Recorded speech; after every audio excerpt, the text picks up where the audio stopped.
Bismillahirrahmanirrahim. Assalamualaikum warahmatullahi wabarakatuh. Innal hamdalillahi nahmaduhu wa nasta'inuhu wa nastahdihi wa nastaghfiruh wa na'udzu billahi min syururi anfusina wa min sayyiati a'malina. May yahdihillahu fala mudilla lahu wa may yudlilhu fala hadiya lahu. Asyhadu an la ilaha illallah wahdahu la syarika lah wa asyhadu anna Muhammadan abduhu wa rasuluhu wa la nabiyya ba'dah. Allahumma shalli wa sallim ala Muhammadin wa ala alihi wa ashabihi wa man tabi'ahum bi ihsani ila yaumil qiyamah.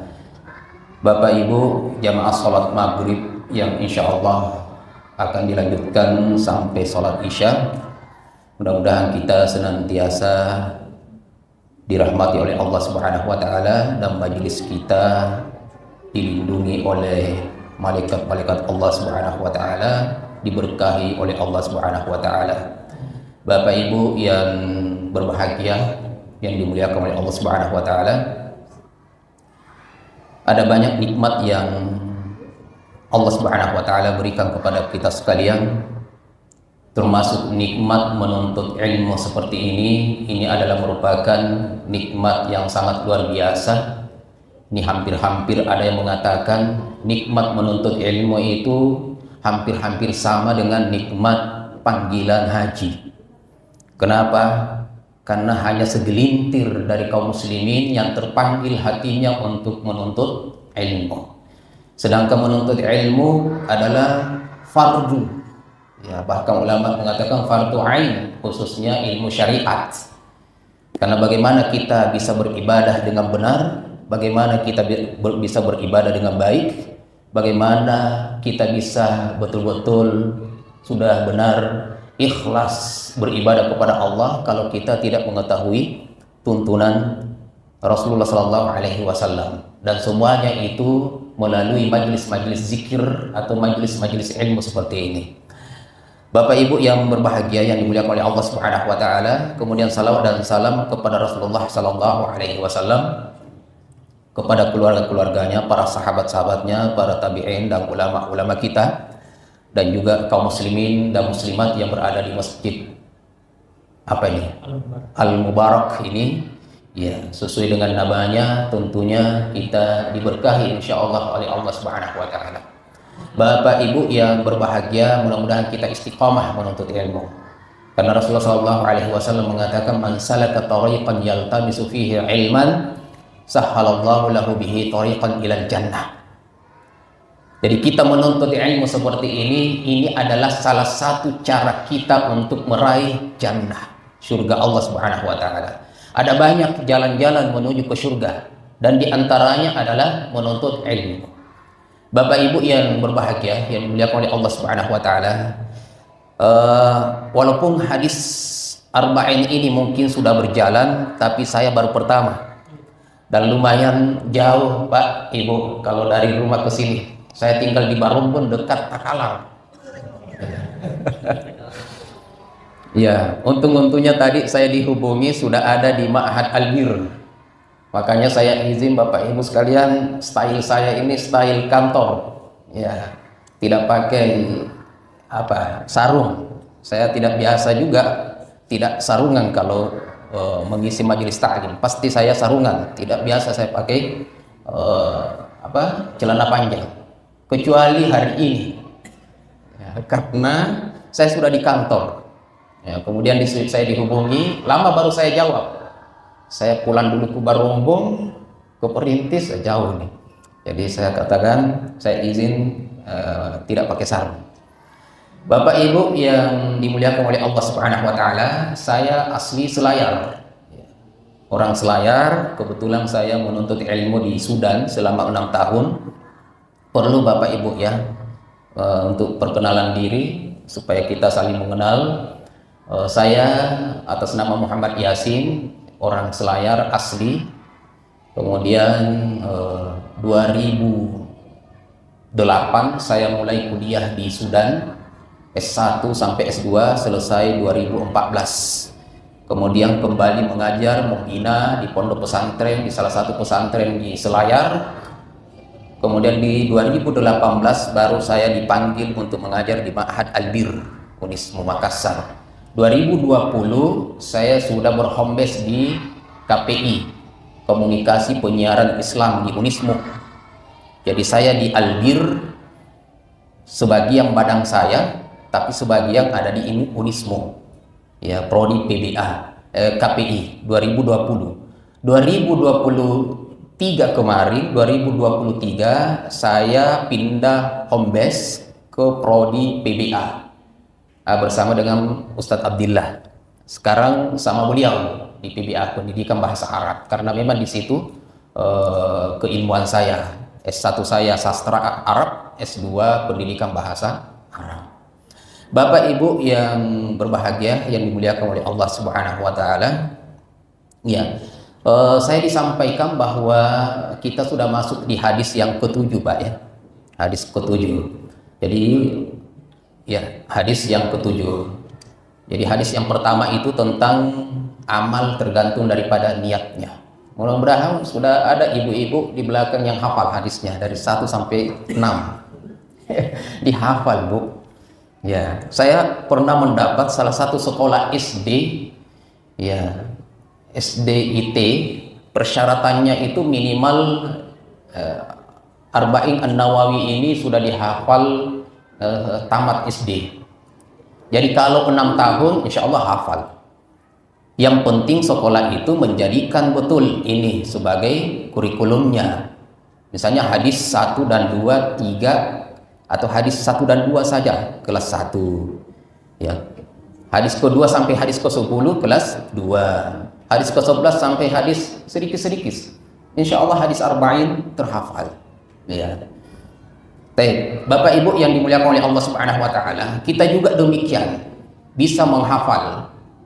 Istri saya sekarang kebetulan anaknya baru masuk di SDIT, dan itu hafalan yang pertama itu tadi, man salaka tariqan yaltamisu fihi ilman.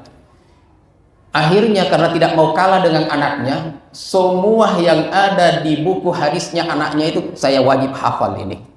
Saya nggak mau anak sekecil anak saya kelas 1 SD hafal, saya tidak hafal. Saya bilang harus. Nah, salah satu hadis yang pertama itu man salaka tariqan yaltamisu fihi ilman sahalallahu lahu bihi tariqan ilal jannah. Bapak Ibu yang dimuliakan oleh Allah Subhanahu wa taala, ya. Hadis kedua adalah tingkatan agama. Di sana ada al-Islam, ada al-iman, ada al-ihsan. Yang kata ulama kita, tingkatan ini Bapak Ibu sekalian, tingkatan dari bawah ke atas. Ya. Maka pintu pertama keselamatan itu Islam. Yang kedua adalah iman. Kemudian yang tertinggi adalah ihsan. Maka dikatakan oleh ulama kita, semua muhsin yang berihsan pasti dia adalah muslim dan mukmin. Semua mukmin pasti muslim, tapi belum tentu dia muhsin. Ini pembahasan hadis kedua. Dan muslim belum tentu mukmin, apalagi muhsin. Karena muslim itu gampang. Ketika dia bersyahadat, pasti Bapak Ibu sekalian memanggil dia sebagai muslim. Tapi selama dia belum menjalankan syariat Allah, maka dia bukan mukmin. Orang mukmin itu adalah ketika rukun Islam sudah dilaksanakan dengan baik. Ada banyak saudara kita, mungkin bahkan tetangga Bapak Ibu sekalian, ada muslim luar biasa, tapi sholatnya hanya hari Jumat. Apakah kita akan menyebut mereka bukan muslim? Kita akan sebut mereka muslim. Tapi selama dia berantakan sholatnya, maka itu bukan mukmin. Mukmin itu adalah yang menjalankan syariat Islam dengan rukun Islam tersebut. Begitu juga dengan muhsin. Muhsin itu adalah yang menjalankan rukun iman itu dengan baik. Dan seterusnya. Nah, kemudian hadis yang ketiga adalah rukun Islam. Kembali kepada seperti dengan hadis yang kedua. Yang ketiga adalah, yang keempat, proses penciptaan manusia. Kemudian hadis yang kelima, bahaya bid'ah. Bid'ah itu adalah melakukan perkara baru dalam ibadah. Bukan hal yang bukan ibadah Bapak Ibu, terkait dengan ibadah. Kemudian yang keenam, halal dan haram. Ya. Kemudian yang ketujuh, pembahasan kita adalah agama adalah nasihat. Namun sebelum kita masuk ke hadis yang ketujuh ini, Bapak Ibu sekalian, saya perlu mengingatkan bahwa besok kita puasa, Pak, ya. Ya. Kita harus punya komitmen, khususnya yang berada di masjid ini. Khususnya kita, Bapak Ibu yang hadir di masjid ini, ayo jangan ada yang tidak puasa. Harus seperti itu. Saya kalau menyampaikan, Bapak Ibu sekalian, minimal yang mendengarkan saya harus puasa. Kemudian kita sudah pasti, Pak, ya, kita yang berada di masjid ini pasti berpuasa, kecuali dengan uzur syar'i. Kemudian kita mengajak keluarga kita untuk berpuasa. Karena sangat luar biasa faedah daripada berpuasa di 10 Asyura, ya. Tanggal 10 Muharram, hari Asyura. Ketika Rasulullah SAW ditanya tentang keutamaannya, Rasulullah SAW mengatakan yukaffiru as-sana al-madiyah, yaitu puasa Asyura ini bisa menebus dosa-dosa selama 1 tahun yang lalu. Kalau ditanya Bapak Ibu sekalian, berapa banyak dosa-dosa yang kita lakukan? Lebih banyak, Bu? Alhamdulillah kalau kita akui. Karena banyak juga yang sangat luar biasa bangganya bahwa dosa saya masih lebih sedikit. Dosa saya masih bisa terampuni dengan sholat berjamaah saya. Waliyadzubillah. Tidak ada yang begitu yakin di antara kaum muslimin yang betul-betul memiliki keimanan bahwa setiap amal ibadah yang dilakukan pada hari ini itu betul-betul sudah menembus dosa-dosanya yang lalu. Kita hanya berusaha bahwa saya melakukan ibadah ini, di antara keutamaannya adalah menembus dosa saya yang berlalu. Karena Rasulullah juga mengatakan wa'atbi is-sayyi'atal hasanata tamhuha. Ikutilah setiap keburukan dengan kebaikan. Niscaya kebaikan yang Anda lakukan menghapus dosa-dosa dan kesalahan sebelumnya. Jadi Bapak Ibu sekalian, kita sholat berjamaah di masjid itu menghapus dosa-dosa yang kita lakukan. Selama itu bukan dosa besar. Bapak Ibu sekalian, berjalan dari rumah ke masjid, dikatakan oleh Nabi SAW, setiap langkah itu diangkat derajat kita, dan langkah berikutnya itu dihapus dosa kita. Kalau kita hitung-hitung dari rumah ke masjid ada 50 langkah, berarti 25 diantaranya kita diberikan pahala atau diangkat derajat kita, dan 25 diantaranya dosa kita diampuni.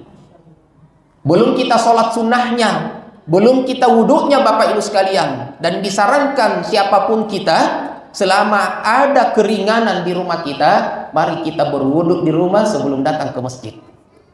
Jangan kita di masjid baru berwudu, kecuali ada uzur, tidak ada air di rumah, kemudian berdesak-desakan, waktu sudah mepet, silahkan. Tapi karena di antara keutamaannya yang diperintahkan Rasulullah SAW adalah memperbaiki wudu di rumah lalu datang ke masjid. Kata Nabi SAW, barang siapa yang beranjak dari rumahnya ke masjid, tak lain dan tak bukan tujuannya adalah untuk menunaikan kewajibannya kepada Allah. Salah satunya adalah majelis ilmi, membaca Al-Quran, sholat yang paling utama, maka akan diangkat derajatnya, dan langkah berikutnya akan diampuni dosanya. Kemudian ketika kita berwudhu Bapak Ibu sekalian, setiap anggota tubuh yang kita basuh itu menggugurkan dosa-dosa yang dilakukan. Maka Bapak Ibu sekalian, enak juga ini kursinya, Pak. Saya baru pengajian dapat kursi seperti ini. Ini persis di Arab Saudi dan di Sudan tempat saya belajar. Itu di Sudan, Pak. Setiap shop itu ada kursi begini. Ya, dan itu baru dinaikkan ketika mau berjamaah. Supaya kalau ada anak lari-lari tidak kena, jadi tidak dibentang. Tapi baru diangkat ininya, sandarannya kalau kita mau sholat. Maka orang-orang tua kita itu enak betah di masjid karena ada tempat bersandarnya. Nah, Bapak Ibu yang dimuliakan oleh Allah Subhanahu wa taala. Maka mari kita perhatikan ketika kita berwudu. Anggota tubuh, mayoritas anggota tubuh yang kita basuh dalam ketika kita berwudu adalah bagian anggota tubuh yang seringkali dan banyak melakukan dosa. Dimulai dari tangan kita, Pak, Ibu. Kemudian kita berkumur-kumur. Kemudian masukkan air ke hidung kita, muka kita, ada mata di sana. Ya, tangan ke siku, kepala, telinga, kaki. Itu hampir semuanya adalah anggota tubuh yang banyak melakukan dosa. Dan setiap kita berwudu itu digugurkan, Bapak Ibu. Digugurkan. Maka berapa banyak kebaikan yang dilakukan, begitu juga dosa kita akan terhapus. Maka perbanyaklah beribadah, kebaikan apa saja kita lakukan dengan ikhlas kepada Allah Subhanahu wa taala. Bapak Ibu yang dimuliakan oleh Allah Subhanahu wa taala, insyaallah kita sudah sepakat besok kita berpuasa. Mungkin ada yang berpuasa tadi tanggal 9, Bapak Ibu? Ada. Karena puasa yang paling utama, sebenarnya puasa yang paling utama adalah memperbanyak berpuasa di bulan Muharram. Tapi dilarang untuk seluruhnya 1 bulan. Tapi misalnya dalam Muharram ini Bapak Ibu sekalian ada 15 puasanya, yang penting di bulan Muharram ini Bapak Ibu berpuasa, tapi tidak boleh 1 bulan. Itu lebih utama. Kalau itu tidak bisa dilakukan, maka yang paling utama adalah berpuasa tanggal 10 Muharram dan diambil tanggal 9-nya. Tapi tanggal 9 sudah lewat tadi. Maka yang berpuasa tanggal 9 tadi itu lebih baik daripada kita Bapak Ibu yang tidak berpuasa tadi. Nah, kita tidak mau ketinggalan. Masa mereka berpuasa tanggal 9 sudah mengalahkan saya? Dan dalam kebaikan kita harus berlomba. Kalau begitu saya harus berpuasa besok tanggal 10. Karena sudah tidak ada kebaikan lagi kalau tanggal 10 saja kita sudah tidak berpuasa. Karena Rasulullah tidak menyebutkan selain daripada tanggal 10 dengan hadis yang seperti yang saya baca tadi. Yukaffiru as-sana al-madiyah. Diampuni dosa-dosanya setahun yang lalu. Hanya tanggal 10 Bapak Ibu. Maka jangan kita terlewat tanggal 10 besok untuk berpuasa Asyura. Kenapa Rasulullah SAW memerintahkan tanggal 9? Rasulullah sendiri itu dalam sebuah hadis disebutkan bahwa Rasulullah itu belum berpuasa di tanggal 9.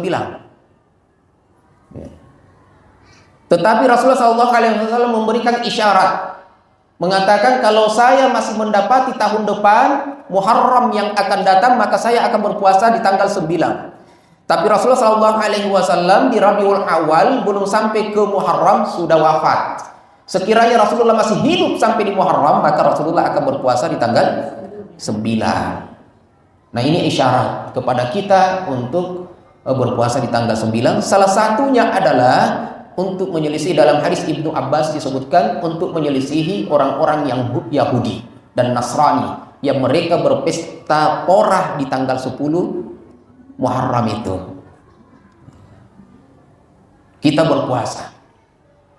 Bapak Ibu yang dimuliakan oleh Allah Subhanahu wa taala. Mari kita masuk ke hadis yang ke-7. Ada yang hafal? Ya, kita hafal Bapak Ibu ya, pendek insyaallah. Cara menghafal yang efektif itu ulangi 20 kali. Insyaallah terhafal. Ya, ulangi. Apapun pekerjaan kita, kalau bukan Quran hafalan kita ya hadis ini, hadis ke-7 nanti. Sambil mencuci, sepotong-sepotong diambil, Pak. Gak masalah hadisnya saja, nggak usah rawinya, sahabatnya, langsung saja. Ad-dinu an-nasiha. Ad-dinu an-nasiha diulangi 10 pasti terhafal.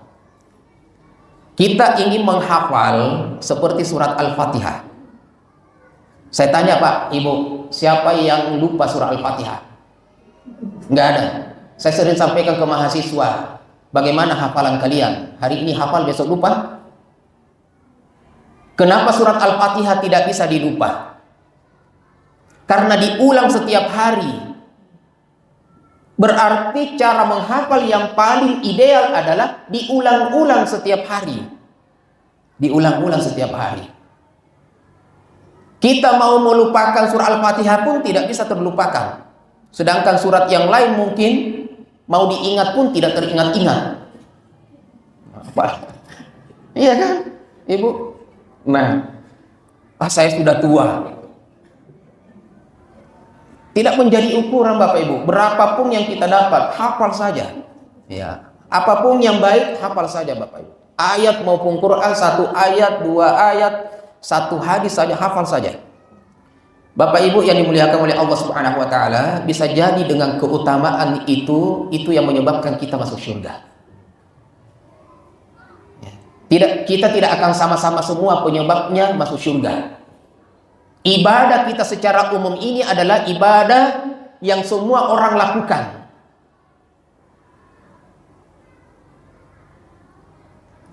Tapi di antara para sahabat yang menyebabkan mereka masuk surga, dan di antara para ulama-ulama kita itu mereka memiliki keistimewaan yang berbeda dengan ulama yang lain. Ulama yang satu dengan ulama yang lain memiliki keistimewaan yang berbeda di antara ibadah-ibadah khusus mereka. Jadi kita juga ini memiliki ibadah khusus. Di antaranya adalah di antara bapak-bapak dan ibu-ibu yang tidak menghafal hadis, kita menghafal hadis. Itu salah satu keutamaan. Kita memiliki ibadah itu yang mungkin orang lain lalai. Satu saja hadis yang kita hafal 1 minggu Pak, 1 pekan, daripada tidak ada. Selama ini saya tidak pernah menghafal Al-Quran misalnya. Kenapa sekarang kalau sulit 1 ayat 1 hari, 1 pekan, itu saja diulang 1 pekan itu 1 ayat Pak. Ya. Yang penting ada hafalan. Ini cara menghafal, jangan banyak-banyak. Karena biasa yang banyak-banyak itu, apalagi kita yang tidak duduk di pondok tahfiz, itu biasanya hari ini semangat, besok hilang semangatnya. Ya, supaya semangat itu tidak terpengaruhi dengan kelalaian, itu saja 1 hadis saja sepekan, 1 ayat saja sepekan, insya Allah bisa itu. Istiqomah saja. Itu tidak membutuhkan semangat, karena bisa diulang. Ad-dinu an-nasiha, ad-dinu an-nasiha. Ketemu temannya, ad-dinu an-nasiha, terhafal Pak. Ya. Bapak Ibu yang dimuliakan oleh Allah Subhanahu wa taala. Baik, hadis ke-7, agama adalah nasihat. Sampai ulama kita mengatakan hadis ke-7 ini, ad-dinu an-nasiha, itu masuk dalam 1/4 pembahasan agama. 1/4. 1/4-nya agama kita Bapak Ibu sekalian adalah nasihat. Nasihat. Baik. Dalam hadis dikatakan an Abi Ruqayyah Tamim bin Ausin Ad-Dari radhiyallahu anhu, anna Nabiy sallallahu alaihi wasallam qala ad-dinu an-nasiha. Agama adalah nasihat. Qulna, para sahabat mengatakan, liman, untuk siapa ya Rasulullah? Qala lillahi wa li kitabihi wa li rasulihi wa li a'immatil muslimina wa 'ammatihim. Rasulullah Shallallahu Alaihi Wasallam mengatakan nasihat untuk Allah, nasihat untuk kitabnya, nasihat untuk Rasulnya, nasihat untuk imam-imam kaum muslimin, dan nasihat untuk kaum muslimin pada umumnya. Hadis ini diriwayatkan oleh Imam Muslim. Pertanyaannya Bapak Ibu sekalian, nasihat. Apa arti nasihat di sini? An-nasiha apa artinya Pak? An-nasiha dalam bahasa Arab bukan hanya nasihat dalam bahasa Indonesia. Jadi jangan kita artikan bahwa agama adalah nasihat, itu saja. Itu karena kita memaknakan dan memaksakan nasihat bermakna nasihat. Padahal di dalam hadis ini bukan hanya itu maknanya. Karena bahaya Bapak Ibu sekalian, kalau kita memaknai ad-dinu an-nasiha, agama adalah nasihat, tok berhenti di situ. Sekarang ketika Rasulullah mengatakan li kita lillahi, nasihat untuk Allah. Nasihat artinya apa? Menasihati. Bagaimana kita menasihati Allah? Baik. Nasihat untuk kitabnya. Bagaimana kita menasihati kitab Allah? Nasihat untuk Rasulnya. Bagaimana kita menasihati Rasulnya? Bapak Ibu bisa menasihati Rasulullah, bisa menasihati Allah, bisa menasihati kitab Allah, Al-Quran? Tidak. Berarti bukan nasihat dalam bahasa Indonesia yang dimaksud dalam hadis ini. Walaupun makna umumnya ad-dinu an-nasiha artinya adalah agama adalah nasihat. Tapi nasihat ini perlu dipahami lagi. Ternyata kata ulama kita, nasihat di sini artinya adalah menginginkan kebaikan. Ya. Apa? Menginginkan kebaikan. Lillahi ad-dinu an-nasiha. Nasihat untuk siapa? Lillahi. Berarti agama adalah menginginkan kebaikan untuk Allah, menginginkan kebaikan untuk kitabnya, menginginkan kebaikan untuk rasulnya, menginginkan kebaikan untuk para imam-imam kaum muslimin, menginginkan kebaikan untuk kaum muslimin pada umumnya. Menginginkan kebaikan ya nasihat. Tapi kalau dimaknai nasihat artinya ceramah. Kan begitu? Sekarang ini saya lagi bernasihat, Pak. Saya lagi menjalankan hadis Rasulullah ad-dinu an-nasihat dalam makna sempit. Tetapi makna luasnya adalah bahwa agama ini adalah menginginkan kebaikan untuk Allah. Bagaimana cara kita menginginkan kebaikan untuk Allah? Nanti kita akan jelaskan. Ya. Bapak Ibu yang dimuliakan oleh Allah Subhanahu wa taala, kalau tidak selesai hadis ini bisa kita lanjutkan insyaallah di pertemuan yang akan datang. Karena kita pelan-pelan kita ingin tahu siapa misalnya Abi Ruqayyah Tamim bin Ausin Ad-Dari. Ya, kita mau tahu dulu beliau ini siapa. Beliau adalah sahabat Rasulullah sallallahu alaihi wasallam yang masuk Islam di tahun ke-9 Hijriah. Yang awalnya dia adalah orang Nasrani. Kemudian setelah masuk Islam, beliau istiqomah di atas sunnah Rasulullah sallallahu alaihi wasallam dan agama Islam. Ad-dinu an-nasiha, jadi kita Bapak Ibu sekalian jangan kita maknai dengan makna sempit bahwa nasihat ya nasihat, an-nasiha ya nasihat. Ya, tetapi maknanya adalah menginginkan kebaikan. Ya. Baik, kemudian Imam Al-Khattabi mengatakan an-nasihatu kalimatun yu'abbaru biha an jumlatin hiya iradatul khairi lil mansuhi lahu.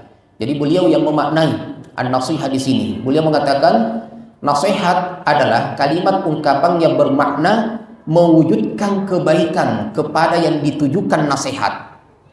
Menginginkan kebaikan, mewujudkan kebaikan kepada yang dinasihati.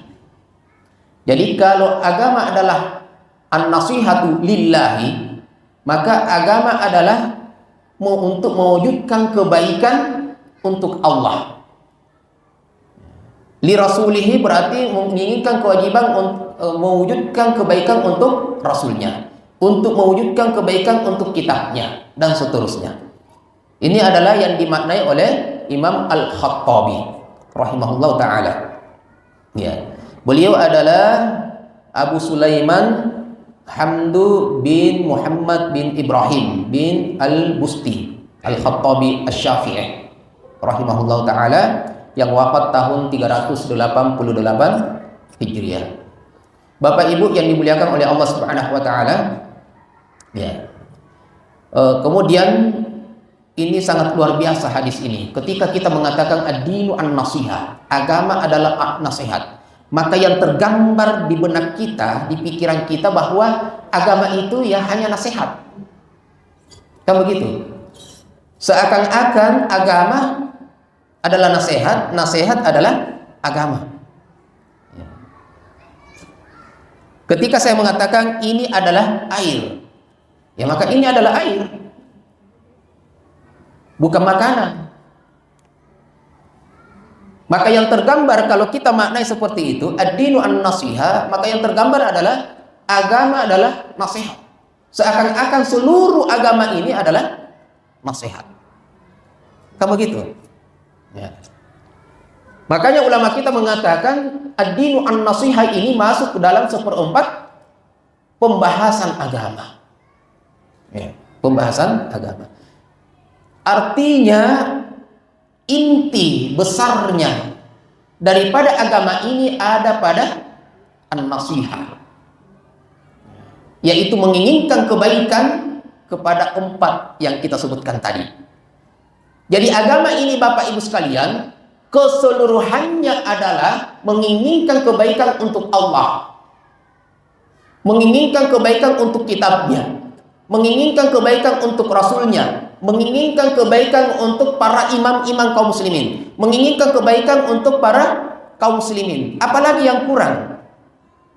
Maka secara keseluruhan agama ini adalah menginginkan kebaikan dari yang kita sebutkan tadi. Gitu. Sama ketika kita mengatakan al-hajju Arafah. Seakan-akan bahwa haji itu hanya Arafah. Padahal haji itu banyak amalan-amalannya, Pak. Siapa yang sudah berhaji? Bapak Ibu sekalian. Ustaz. Oh, songkok nyanyi. Baik, insyaallah. Kalau belum haji, insyaallah haji. Amin ya rabbal alamin. Ya. Saya tahun 2014 setelah selesai dari Sudan, saya punya komitmen sebelum saya selesai, saya harus haji dulu. Karena itu sulit di Sudan, Pak, sulit sekali kita berhaji maupun ke Saudi untuk berhaji. Kita mendaftar tidak lulus, akhirnya terakhir lulus. Nah, 2014. Dan haji itu bukan hanya wukuf di Arafah, tapi Rasulullah apa? Beliau mengatakan al-hajju Arafah. Haji adalah Arafah. Maka yang tergambarkan seakan-akan haji itu hanya wukuf di Arafah. Padahal rukunnya bukan hanya wukuf di Arafah. Ya. Min wajibatil haji bukan hanya Arafah. Amalan-amalan sampai selesai bukan hanya Arafah. Tetapi kenapa Rasulullah hanya menyebutkan Arafah? Menunjukkan bahwa wukuf di Arafah itu memiliki apa? Memiliki kepentingan, keutamaan lebih besar daripada rukun-rukun yang lainnya. Makanya Bapak Ibu sekalian, wukuf di Arafah itu hanya bisa dilakukan sekali setahun. Tapi tawaf bisa dilakukan kapan saja. Sa'i bisa dilakukan kapan saja. Melempar jumroh bisa dilakukan hari ini, nggak bisa besok bisa dilakukan. Pagi ini nggak bisa, sore, siang bisa dilakukan. Tetapi wukuf di Arafah itu hanya di tanggal 9 Zulhijjah. Jadi kalau ada yang wukuf 11 Zulhijjah itu tidak sah. Apalagi tidak wukuf, tiba-tiba pulang pakai cipok nih. Ini juga Bapak Ibu sekalian, Ustaz, kalau kita lihat di sosial media, khususnya Sulawesi ini, saya biasa heran. Berangkat haji, khususnya ibu-ibunya ya. Mudah-mudahan ibu-ibu yang haji di sini tidak seperti mereka. Dan Bapak Ibu, ibu-ibu, kalau ada Bapak Ibu-ibu haji nanti jangan seperti mereka. Apa maksud saya? Mereka berangkat haji, besarnya jilbabnya ya seperti kerudung Mbak ibu-ibu ini. Besar jilbabnya. Pulang-pulang sisa cipok. Kelihatan rambutnya. Iya, auratnya kelihatan. Dulu belum pakai gelang, kuning semua nih badannya. Padahal yang dibeli di sana ada tomji di Indonesia. Ada tom yang beli sajadah buatan Indonesia. Ya, banyak itu buatan Indonesia di sana, Pak. Buatan Cina, buatan Indonesia, Thailand, ada tomji di Indonesia. Ya. Jadi bukan hajinya yang dicari, tapi belanjanya. Ya. Ini tapi yang miris Bapak Ibu sekalian, cipoknya. Kenapa cipok? Ya, pakai tombi cipok mungkin tapi pakai jilbab dulu. Kalau dibuka lepas jilbabnya itu bukan haji mabrur itu. Ya. Tapi mudah-mudahan ya ajak ikut kajian. Nah, kita sentil-sentil sedikit itu. Bapak Ibu yang dimuliakan oleh Allah Subhanahu wa taala. Maka kenapa Rasulullah mengatakan al-hajju Arafah? Karena di sana memiliki keutamaan yang tidak dimiliki daripada amaliyah-amaliyah yang lainnya. Sama ketika Rasulullah mengatakan ad-du'a wal ibadah. Berdoa adalah ibadah. Seakan-akan ibadah itu hanya doa. Padahal banyak sekali ibadah-ibadah yang bisa dilakukan selain daripada berdoa. Artinya pada doa itu memiliki keutamaan yang sangat luar biasa yang mungkin tidak dimiliki di ibadah-ibadah yang lainnya. Maka sama dengan ad-dinu an-nasihah. Banyak amaliyah-amaliyah agama yang bisa kita lakukan, tetapi an-nasihat ternyata itu meliputi seperempat daripada agama ini. Karena tadi bahwa agama itu mencakup itu tadi, menginginkan kebaikan kepada Allah sampai yang terakhir. Sampai jam berapa, Ustaz? Iya, jam berapa itu? 7. Oh ya, oke. Masih lama. Bapak Ibu yang dimuliakan oleh Allah Subhanahu wa taala. Kalau ada yang mau ditanyakan, Bapak Ibu boleh langsung ya. Sambil saya jelaskan, saya tunggu kalau ada yang mau ditanyakan. Kalau tidak bisa saya jawab, saya insya Allah akan tulis pertanyaannya dan akan kita jawab pertemuan yang akan datang. Ya, tidak semua bisa saya jawab Bapak Ibu sekalian. Bapak Ibu yang dimuliakan oleh Allah Subhanahu wa taala, di antara faedah hadis ini perlu kita lihat juga ad-dinu. Apa artinya ad-dinu tadi? Kita belajar bahasa Arab, Pak Ibu. Ad-dinu artinya agama. Tapi tidak semua arti ad-dinu artinya agama. Ya. Apalagi di balik kasrahnya menjadi fathah. Lain lagi. Kita membaca dalam surah Al-Fatihah apa? Maliki yaumiddin. Ad-din di situ bukan agama, tetapi hari kiamat, hari pembalasan. Ya, maka ad-din di sana bukan ad-din yang ada di sini. Bahasa Arab itu sangat luas, makanya ketika dikatakan ad-din an-nasihat tadi, saya katakan an-nasihat bukan hanya maknanya nasihat, bukan hanya itu maknanya. Itu makna umumnya. Ya.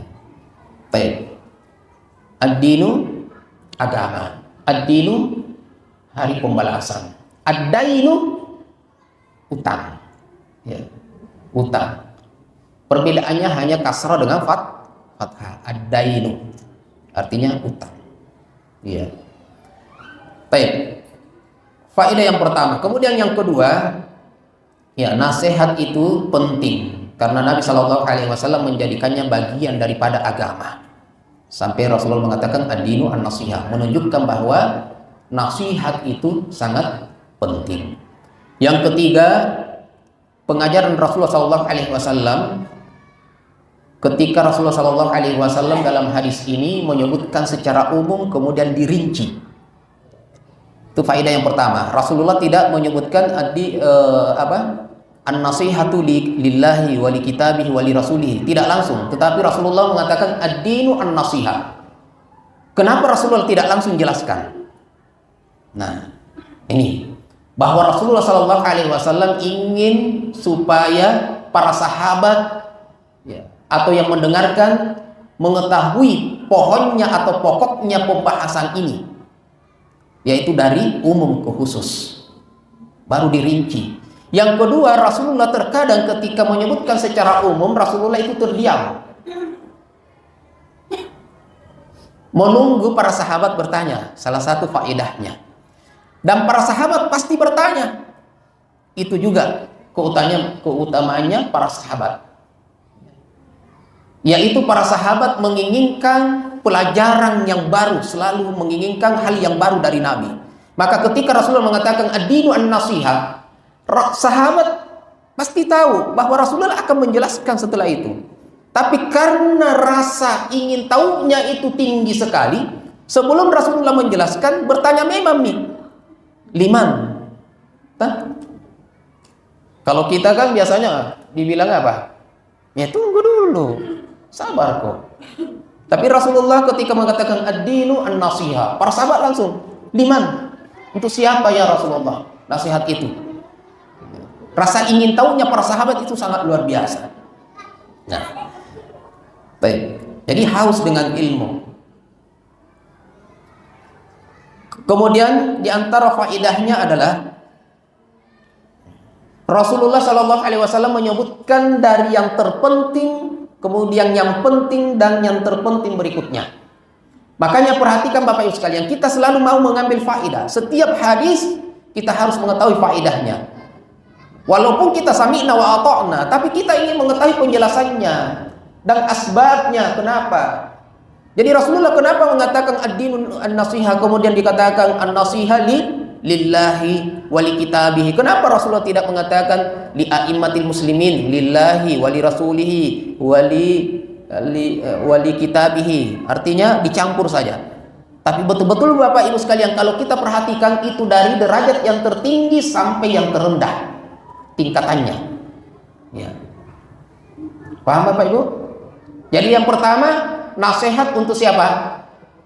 Menginginkan kebaikan untuk Allah dulu sebagai pencipta. Yang kedua, kitabnya dulu sebelum Rasulullah.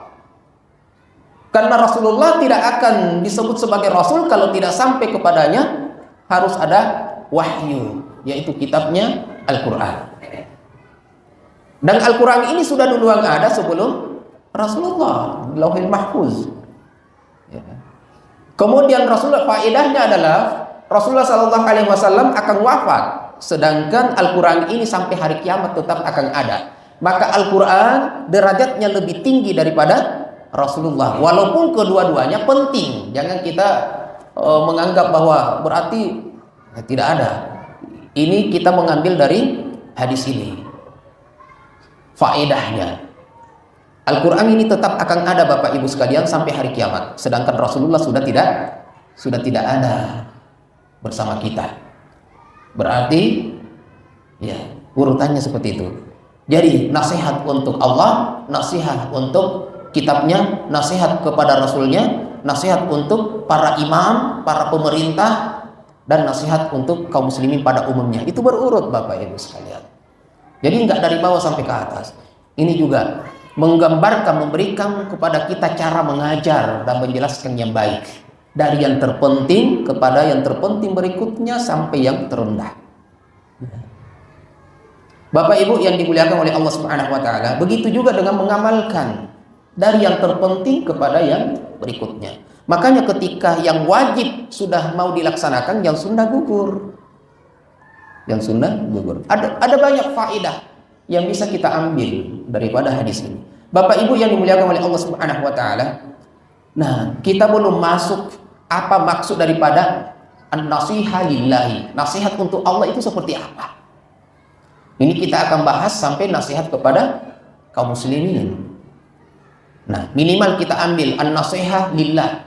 Menginginkan kebaikan, ingin mewujudkan kebaikan untuk Allah. Itu seperti apa? Yang pertama adalah mengikhlaskan ibadah hanya kepada Allah. Bapak Ibu sekalian, mana an-nasiha lillahi ketika kita sholat? Jadi semua bisa melakukan an-nasiha lillahi. Ketika kita sholat dan mengikhlaskan ibadah sholat kita lillahi ta'ala, berarti kita menjalankan ad-dinu an-nasiha, yaitu menginginkan kebaikan untuk Allah. Salah satu kebaikannya adalah saya beribadah hanya kepada Allah, bukan untuk yang lain. Jadi Bapak Ibu sekalian, selama kita menjalankan ibadah apa saja, puasa lillahi ta'ala, sholat lillahi ta'ala, berbuat baik apa saja lillahi ta'ala, berarti Bapak Ibu sudah menginginkan kebaikan untuk Allah. Sebaliknya, kalau ada orang di luar sana, ya, ada orang di luar sana beribadah selain kepada Allah, berarti apa yang dia lakukan? Menginginkan keburukan untuk Allah. Kalau ada yang sholat bukan karena lillahi ta'ala, berarti menginginkan keburukan kepada Allah. Jadi ad-dinu an-nasihah adalah menginginkan kebaikan kepada Allah. Salah satunya adalah ikhlas melakukan ibadah kepada Allah. Masuk waktu? Ya. Jadi ingatkan saya, kita masih di penjelasan ad-dinu an-nasihah insyaallah. Ya, mudah-mudahan Bapak Ibu sekalian, silahkan kalau ada pertanyaan nanti dicatat aja. Ya, supaya ada pertanyaan biar satu saja Bapak Ibu sekalian. Di pertengahan penjelasan kita juga nggak apa-apa, langsung acungkan tangan, ya, kita jelaskan masalah-masalah kita di luar sana. Insya Allah ya, kita berusaha sama-sama jawab. Seperti yang saya katakan tadi, yang tidak bisa kita jawab di sini saya akan bawa ke rumah, dan di rumah saya cari jawabannya. Pertemuan berikutnya kita sama-sama jawab. Yang penting penanyanya siap datang lagi. Ya. Karena dia yang bertanya hilang. Pekan berikutnya gimana kita mau jelaskan? Ya, Bapak Ibu sekalian, saya minta kepada Bapak Ibu sekalian istiqomah, karena waktunya hanya sedikit Bapak Ibu sekalian, hanya maghrib ke isya. Ya, daripada di rumah juga biasanya hanya main HP dan seterusnya. Mudah-mudahan kita majelis kita diberikan keberkahan oleh Allah Subhanahu wa taala. Barakallahu fikum wa jazakumullahu khairan. Wassalamualaikum warahmatullahi wabarakatuh.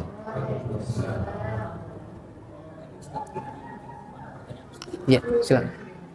Alhamdulillah tadi kita sudah dengarkan mungkin pendahuluannya dari penjelasan hadis yang ketujuh tentang tadi nasihat agama adalah nasihat. Kepada jemaah yang mungkin memiliki pertanyaan, kami buka satu pertanyaan jika ada yang ditanyakan. Mungkin sambil mikir pertanyaannya, Ustaz, dulu ini sebenarnya di awal kajian dulu kami bagikan buku atau kitab kecil mengenai kitab terbaik ini, kami bagikan satu-satu. Tapi kayaknya karena mungkin di rumah mereka jemaah sibuk menghafal, jadi ketinggalan terus di rumah. Semoga insya Allah di pertemuan berikutnya kami akan siapkan buku kecil lagi, tapi untuk di masjid. Jadi kalau pengajian bisa kita pakai, jadi tidak susah dibawa. Yang kemarin kita dapat bisa kita simpan di rumah. Nanti kalau terlupakan, insya Allah bisa kita ada di masjid. Nanti setelah dipakai simpan. Jadi nanti bisa lebih konsentrasi untuk pengajian. Nanti Pak Ustadznya baca, oh yang ini yang baca. Jadi mudah-mudahan. Terus nanti insya Allah kalau sampai ke hadis ke-10, kalau ada di antara jemaah yang bisa menghafal 5 dari 10, insya Allah panitia atau Dewan Kemakmuran Masjid akan menyediakan hadiah. Insya Allah siapa tahu nanti kami bisa dapatkan kitabnya. Kalau tidak salah dulu saya pernah baca salah satu kitab syarat tentang Arba'in Nawawiyah ini yang ditulis oleh Imam Ibnu Rajab Al-Hanbali, yaitu Jami'ul Mulika. Kalau tidak salah ada terjemahannya, nanti bisa jadi hadiah bagi jamaah. Jadi kalau setiap 10 hadis ada yang menghafal 5, insya Allah kita akan kasih hadiah buku. Kalau kurang dia bayar sendiri. Ya, ada yang bertanya? Oh, silakan.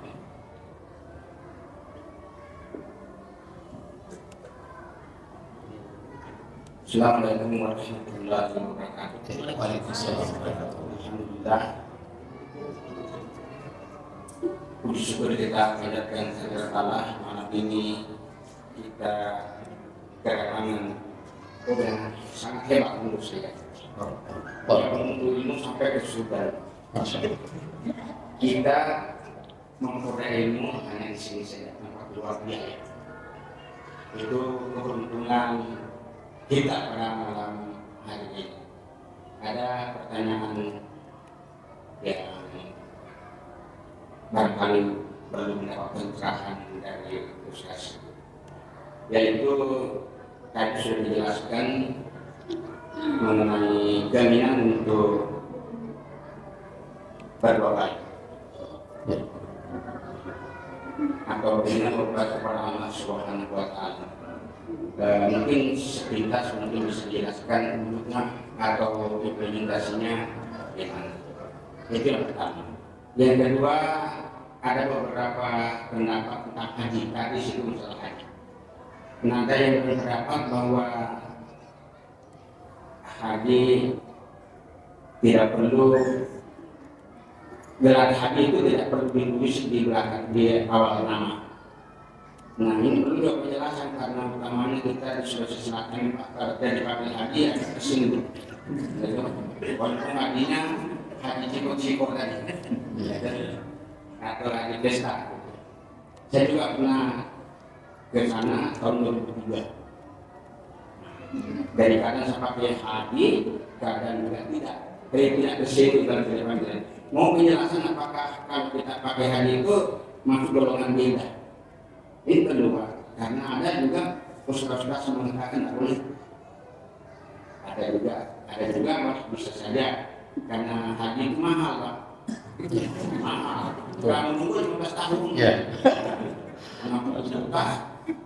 Kalau mau cepat 300 juta, itu kita menunggu. Nah, ini apakah bidah kalau seandainya kita memakai gelar gelar ya? Karena itu penyempurnaan agama Islam. Jadi apakah bisa kita memakai haji atau kalau ke perempuan aja? Walaupun cipot tersinggung juga karena dari kami aja.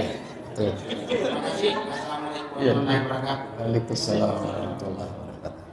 Baik, jadi yang pertama implementasi daripada an-nasihah lillah. Ya. Sedikit tadi sudah saya bahas sebenarnya di ujung terakhir. Yang pertama adalah ikhlas beribadah, itu implementasinya. Jadi kita sholat Bapak Ibu sekalian lillahi ta'ala, kita tidak syirik, itu semuanya adalah namanya an-nasihah lillah. Ketika kita menjalankan, Allah perintahkan kita sholat, kita laksanakan. Allah perintahkan kita puasa pada bulan suci Ramadan, kita lakukan. Naik haji ketika kita mampu, kita jalankan, maka kita berarti menjalankan an-nasihah lillah, itu implementasinya. Kemudian gelar haji apa perlu atau tidak, boleh atau tidak, bid'ah atau bukan, nggak ada masalah sebenarnya dengan gelar itu Bapak Ibu sekalian. Ya, adapun yang mempermasalahkan itu hanya pendapat pribadi saja. Jadi nggak usah saya juga di antara kartu-kartu identitas saya itu ada hajinya hanya. Ya, tapi kalau saya disuruh sebut namanya, saya tidak pakai. Ya, tapi kalau mereka tulis, saya biarkan. Jadi saya begitu. Apalagi kalau di identitas memang tertulis H, gitu, hajinya. Dan saya tidak melarang dan saya tidak juga memerintahkan. Ya, kalau harus diperintahkan, ya itu yang tidak perlu seperti itu seharusnya. Misalnya kalau tidak ditulis hanya dia keberatan, bahkan marah, itu Bapak Ibu sekalian tidak perlu harus begitu. Jadi kita melakukan ibadah cukuplah Allah yang tahu kita. Ya, adapun identitas gelar mereka panggil kita, alhamdulillah, tidak dipanggil juga, kita bersyukur kepada Allah Subhanahu wa taala. Tapi terkait yang tadi apakah tidak usah pakai, yang ada yang sudah berjalan jalankan saja Bapak Ibu sekalian. Ya, kalau memang dipanggil Pak Haji, alhamdulillah. Tidak dipanggil jangan sakit hati. Ya. Saya kalau di kampung Pak, saya kan mungkin kalau dikatakan haji, ya haji termuda lah di kampung. Namanya orang kampung Pak, tua-tua baru naik haji. Apalagi tadi dikatakan 20 tahun Pak, 15 tahun baru bisa naik haji. Sudah tua baru bisa naik haji. 40 tahun dia daftar, 60 tahun baru naik haji. Ya, 55 tahun baru naik haji, baru sempat. Nah, saya kalau dipanggil Pak Haji malah biasanya agak lain. Ya, nggak enak sama orang-orang tua saya. Tapi saya biarkan. Biasa dipanggil Pak Haji, kok kayak apa ya? Kayak main-main perasaan. Ya, tapi kita dengarkan saja Bapak sekalian. Tidak usah, kalau ada yang memanggil kita juga tidak usah dilarang. Ya, kalau ada yang memanggil kita haji, itu pendapat saya. Ya, menurut saya masalah gelar haji ini tidak masalah dipanggil atau tidak dipanggil. Kalau ibu-ibu tadi kalau nggak dipanggil, ya panggil aja Bu, nggak ada masalah. Pak, kalau ada memang Pak Haji, saya juga begitu.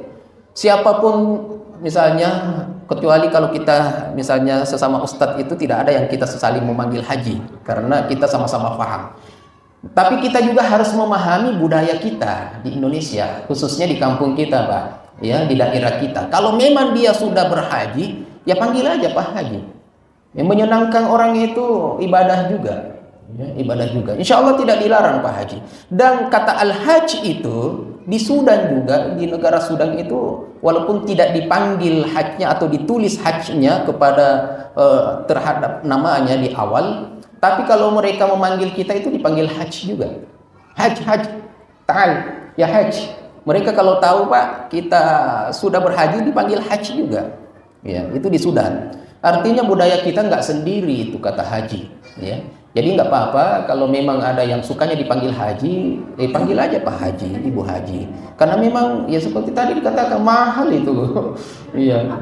Tapi itu tadi harus dibersihkan kita, hati kita, bahwa saya naik haji bukan hanya ingin saya dipanggil. Sehingga Bapak Ibu sekalian, kalau mereka yang belum paham kasihan harus dipanggil haji, ya itu karena mereka belum paham. Tapi kita yang sudah paham, saya minta Bapak Ibu sekalian, ayo bersihkan hati kita, jangan kita tersinggung kalau kita tidak dipanggil haji.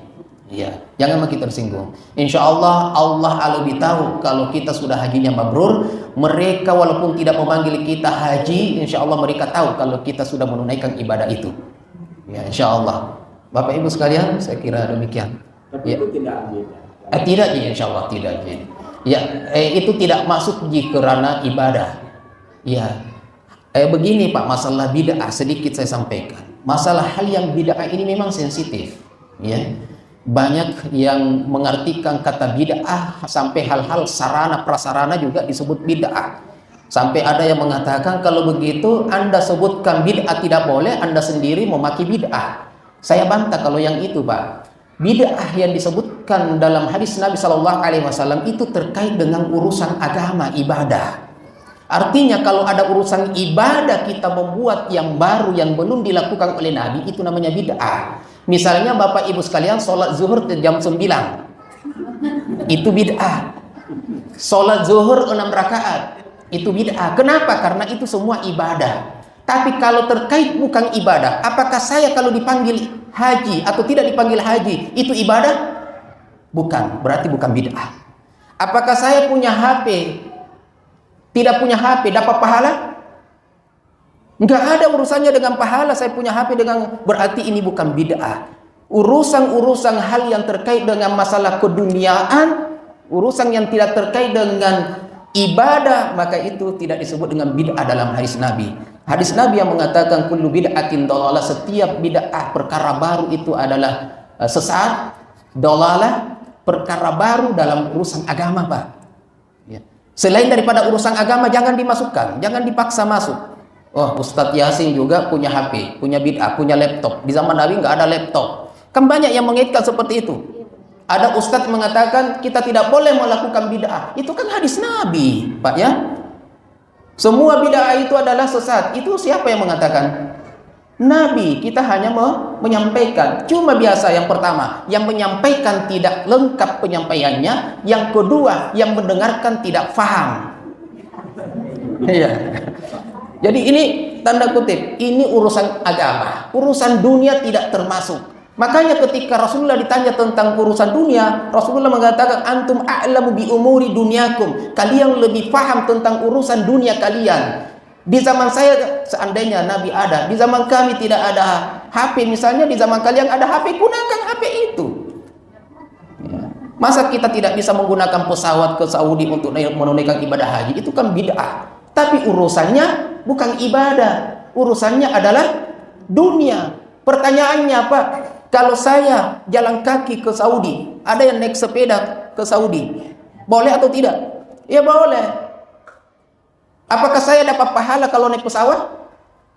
Enggak ada pesawat, enggak ada urusannya. Kalau saya naik pesawat, tidak naik pesawat, saya dapat pahala atau tidak dapat pahala, dosa atau tidak dosa. Yang tidak ada hubungannya dengan pahala dan dosa, itu bukan bid'ah.